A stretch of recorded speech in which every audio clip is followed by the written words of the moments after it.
ಜಾತ್ರೆಲು ಸಂತೆಲು ನೀ ಕೈಯ ಬಿಡದಿರು, ಆಗಾಗ ಕಣ್ಣಲ್ಲಿ ಸಂದೇಶ ಕೊಡುತ್ತಿರು. ಅದೇ ಪ್ರೀತಿ ಬೇರೆ ರೀತಿ ಹೇಗಂತ ಹೇಳೋದು, ಇಡೀ ರಾತ್ರಿ ಕಳೆದೆ ನಿನ್ನ ಬೆಳಕಿಗೆ ಕಾದು. ಈ ಸ್ವಪ್ನದ ಸಂಚಾರ ಸಾಕಲ್ಲವೇ,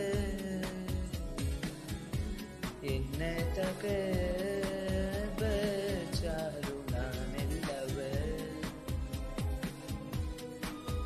ಏನೆಂದು ಹೆಸರಿಡಲಿ ಈ ಚಂದ